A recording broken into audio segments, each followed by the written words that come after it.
In this English grammar video, we're gonna understand the difference between active and passive voices. As I told you later this day, we have two voices in English, active and passive. And also each verb has two voices and or two types and 12 tenses. So the verb in English can occur in one of 12 types or one of 12 tenses. That's the present, past, and future, present simple, past simple, future simple, present progressive, past progressive, uh, future progressive, present perfect continuous, past perfect continuous, and future perfect continuous, and so on. We have we have 12 English tenses for the verb, and for each verb we also have two types, either active or passive. So the verb can occur in one of these two types, that's active or passive, and we're gonna deal with these two types and understand them. So the the main objectives of my lesson today is we wanna make definitions for the active and the passive. We wanna understand the difference between the active and passive, and we wanna show you some examples. I want to show you some examples on the active and the passive in order to clearly understand the difference between the two voices and when should we use both of them. Let's start with the active voice and the passive voice. So sentences can be active or passive. Therefore, tenses also have active forms and passive forms. You must learn to recognize the difference. So we must here recognize the difference between the active and the passive through using some examples and through explaining how to understand the sentence structure in English. Let me show you something here before we start. Here, let me divide my board into two sections. So I have section number A and section number B. Sorry for that. In section number A, we have A stands for active, and in section number B we have P stands for passive. So we have here the active voice and we have here the passive voice. Here we have a boy,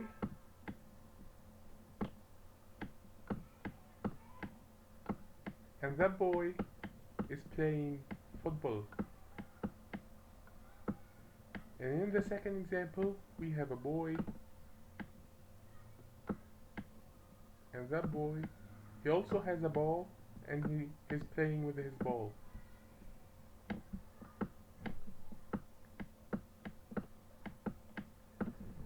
What's the difference between active and passive? Let me show you when should we use the active and when should we use the passive. In the active voice, here the boy is the subject of the sentence, and that subject is doing an action, verb, and here we have an object, that's the ball. So we have SVO, subject, verb, object. If I want to write my sentence here, I write the boy is or plays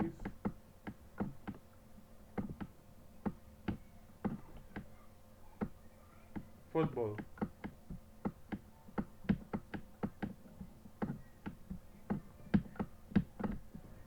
Here's the active voice of the sentence.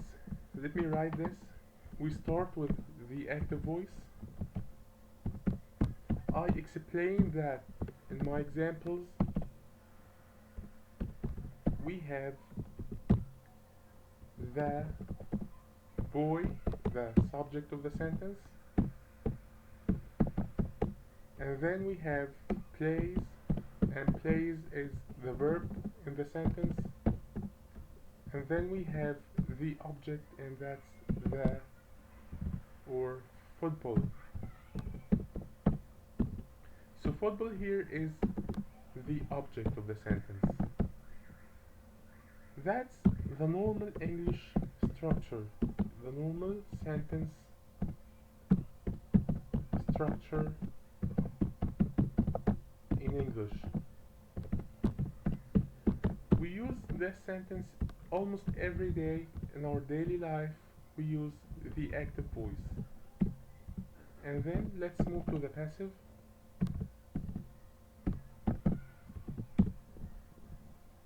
Before we start dealing with the passive, we have the boy, and so the boy is the subject, and then plays, and plays is the verb, and then we have football, and football here is the object of the sentence.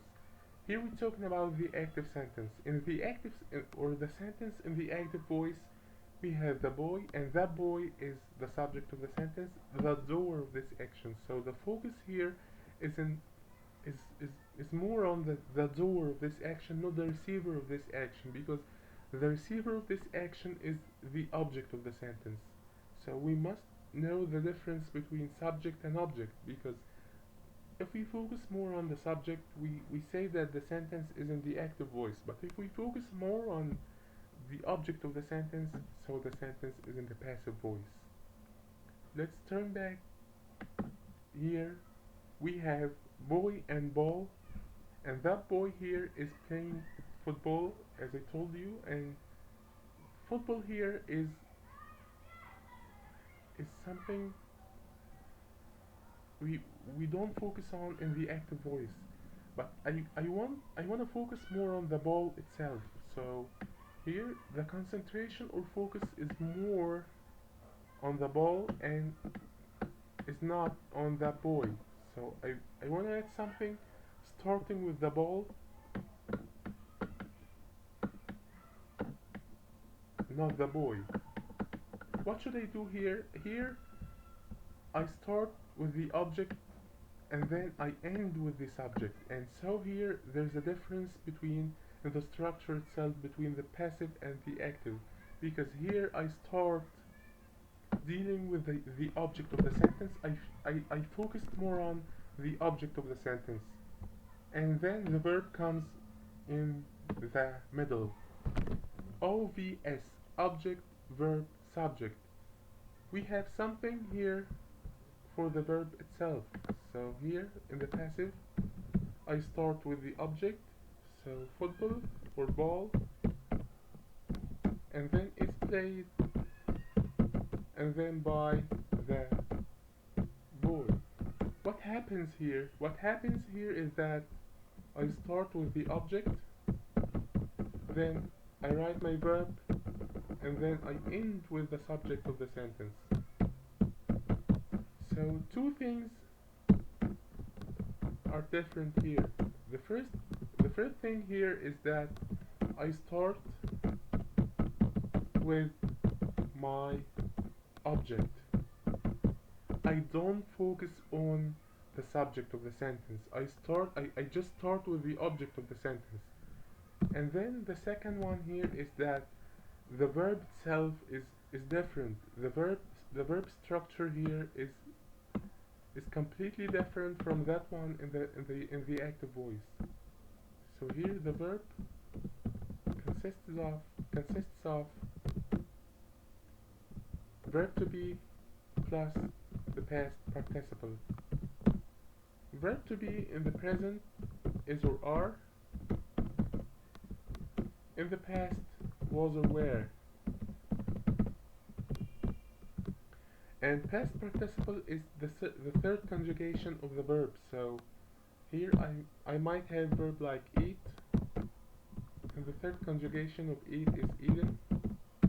I might also have a verb like drink, and the third conjugation here is drunk. So the sentence structure here again, for example, the door. So the door is the object of the sentence, and I want to write my verb in the passive voice. So is opened. Here we have verb to be, and then we have opened. That's the verb in the third conjugation. Open, opened, opened, and then we end with the subject preceded by the word by. So by the man. So the door is opened by the man. the door here is the object, and then we start using our verb in the passive form using the verb to be plus the past participle, and then we end with the subject preceded by the word by. Let's turn back to the slides here. Sentences can be active or passive. Therefore, tenses also have active forms and passive forms. You must learn to recognize the difference. Active voice. A verb in the active voice when the subject performs the action of the verb. So here we have in our example, William Shakespeare composed that play. William Shakespeare here is the subject of the sentence, and he's doing something, he's composing, he composed that play, so that play is the object of the sentence, the receiver of this action. So in the first example, the author William Shakespeare is the subject of the sentence, and he's doing an action, and I focus on the subject of the sentence, so this sentence is written in the active voice. So in the active form here we have the subject, the verb, and the object. The subject is the thing doing an action, and the object is the thing receiving an action. We focus, as I told you, on the subject. For example, John washes the dishes. John washes the dishes. So John washes the dishes. We start with the subject, John, and then the verb, washes, and then the object, dishes. So here the focus is on the subject, the doer of this action, not the object, the receiver of this action. The passive voice. As I told you in the example, a verb in the passive voice when the subject receives the action of the verb. So I focus on the object of the sentence, not the subject of the sentence. So that play was composed by William Shakespeare. This is unlike the first example. William Shakespeare composed that play. Here I take turns. I change it. I change the location of the object to be at the beginning of the sentence. So in the second example, the play seems more important because play is the subject of the sentence. So that play here, object, and it serves as the subject of the sentence, was composed by William Shakespeare. And in the passive form we have object and then verb to be and then past participle by subject. So the focus is on the object of the sentence. So John washes the dishes. Here we start with the object and then we change the verb itself. We change the type of the verb itself. So washes became are washed because dishes is plural, so we use are in the present by John. And here we have two activities. We did those two activities during the session. And so when to use an active verb? You use an active verb when you want to say that the subject of the sentence does something. So here I have a subject and that subject is doing something here, like she opened the door. So I'm describing the subject of the sentence, not the object of the sentence. And when to use a passive, that's vice versa. That's when I focus more on the object of the sentence, or I want to say what happens to the subject of the sentence. So you use a passive when you want to say that something happens to the subject of the sentence. So President Kennedy was killed in 1963. So President Kennedy here is the object who received that action. He was killed. He died in 1963. You often use a passive verb when talking about the history of something. So here the bridge was built in 1999. In 1999 here this bridge was built, and I don't know who built that bridge. So I'm talking about something that exists, but nobody told me who did this action. The subject here is something that I don't know. You often use a passive voice when you're writing about science or when you're saying how things are made. So paper is made from wood. Here I describe paper. They are made from wood. And pencil is made out of lead, and so here we have a pencil, and that pencil is made out of lead. In the passive voice here, as I told you, the passive formation of the verb, we start with verb to be plus past participle. So the coffee is served by the waiter. So is and served is verb to be plus served the past participle. A pizza is cooked by the chief. A pizza is cooked by the chief. So pizza, and here is the object, and here we have verb to be plus the past participle. So let's change some sentences from active to passive. The police catches the thief. As I told you, we change turns, or we start with the object. So we start with the thief here, and the, the sentence itself is written in the present. So the thief takes is in the present, and then catch, the third conjugation, the past participle of catch is code, and then by, and then we end with the subject of the sentence, that's the police. So another example, Shella washes the car. Shella washes the car. The car is washed by Shella. So the car here, we start with the object, and then the verb, and then we end with the subject. The object of the active sentence becomes the subject of the passive sentence. So here the present we write is because the sentence, the active sentence, or the action itself happens in the present, and then the past participle, and then we end with the subject of the sentence. So here we end with the subject of the sentence, and don't forget to change the subject pronoun into the object pronouns. So I became me, he becomes him, she becomes her, they becomes them, and we becomes us. Okay, we have some examples here. Philip won the race. I start with the object here, so the race, and then the sentence itself, or the action itself, happens in the past simple. So I use was because the race here is singular, and won, the past participle, the third conjugation of win, and then I end by Philip, the subject preceded by the word by. Theo directed the film. So the film here is the object. I started with the film. So the film was directed by Theo.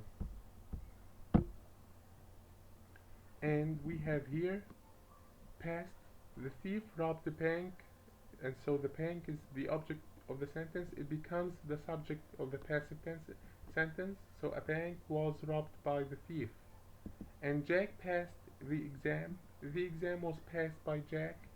So the exam, and then we see that action happens in the present, or in the past, or in the future. So this action happens in the present, in the past. So the exam was passed, then the past participle, and then by Jack. And we did this activity, that's competition, and we move on the assessment, like the online quizzes, and the quizzes done inside the classroom, and then we end with good luck. Thank you so much for listening to me. Thank you so much for attending this session. I hope we can understand that lesson, because afterwards we can take the future and the present progressive and the past progressive. So this lesson is very easy, but we need to do more exercises and answer more questions on the passive and the active, and how to turn the sentence from the active voice to the passive voice. This lesson is very clear and very simple, and we're gonna form a story on how to write a sentence in the active voice, and then turn or change that sentence into the passive voice. Thank you so much. Next time we're gonna take something about active and passive, but more advanced form. I hope you understand this. Thank you so much, and goodbye.